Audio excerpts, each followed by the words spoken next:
అన్న నమస్తే అన్న. నమస్తే. నా పేరు వేణు. నేను ఫీడ్ బజార్ కంపెనీ నుంచి వచ్చిన. ఈ కంపెనీ రీజనల్ మేనేజర్. నేను ఏపీ తెలంగాణ మొత్తం చూసుకుంటాను. అన్న మనకి ఎన్ని బర్రెలు ఉన్నాయన్న మొత్తం? మాకు 15 బర్రెలు ఉన్నాయి సార్. 15 బర్రెలు. 15 బర్రెలు ప్రజెంట్ ఎన్ని పాలు ఇస్తున్నాయన్న? పుట్టకు వచ్చేసి ఒక్కొక్క బర్రె 8 లీటర్లు 9 లీటర్లు ఇస్తున్నాయి. ఓకే, ఏం దానం వాడుతున్నా? ఇప్పుడు ఆ కంది పొట్టు వాడుతున్నాం, అదే ఒక పల్లి పొట్టు వాడుతున్నాం, ఇంకోటి 3 కలిపి వేస్తాం. ఇక 3 కలిపి ఇక పొద్దున గిత్తత, సాయంత్రం గిత్తత, ఒక 4-5 కేజీలు వాడతాం. ఓకే, ఒక్కొక్క బర్రెకి వచ్చేసి 4-5 కేజీలు ఇస్తున్నా అన్నట్టు. 4-5 కేజీలు ఇస్తాం. ఓకే అన్న, నేనేంటంటే మన ఫీడ్ బజార్ కంపెనీ ఏంటంటే ఇంకా అడ్వాన్స్ టెక్నాలజీ వచ్చిన పెలెట్ ఫామ్ లో ఉన్న ఒక ఫీడ్ వచ్చిందన్న. ఆ ఫీడ్ ఏంటంటే ఫీడ్ బజార్ వచ్చేసి 22 అనే దానా ఉంటదన్న.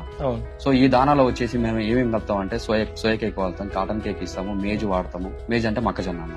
మొక్కజొన్న కింద దీంట్లో కలుపుతాం. దాంతో పాటు కాల్షియం ఉంటుంది, ఫాస్ఫరస్ ఉంటుంది, విటమిన్ A-D-3 ఉంటాయి. ఫీడ్ బజార్ దానా కనుక మీరు రెగ్యులర్ గా పశువులు వాడితే జీర్ణశక్తి ఉంటుంది. ఫీడ్ బజార్ దానా వాడితే పాల ఉత్పత్తి వస్తుంది. ఫీడ్ బజార్ దానా వాడితే ఫ్యాట్ SNF మెయింటైన్ చేయడం జరుగుతుంది. ఇవన్న శాంపిల్ ఇస్తున్నా, మీకు శాంపిల్ ఒక బర్రెకి వాడి చూడాలా సార్? ఫస్ట్ శాంపిల్ తింటుందా లేదా అని మాత్రమే ఇస్తున్నా. ఇది వాడినంత మాత్రం నీకు 7-8 లీటర్ల పాలు రావు. 50 కేజీలు కొన్నా. 50 కేజీలు ఒక బర్రె మీదనే ఒక 1 వీక్ లో తెలిసిపోతుంది. వారం రోజుల్లో తెలుస్తుంది. 100% తెలుస్తుంది. ఇవ నా కార్డు గా ఇస్తున్నా, అవసరం అయితే నాకు ఫోన్ చేయి.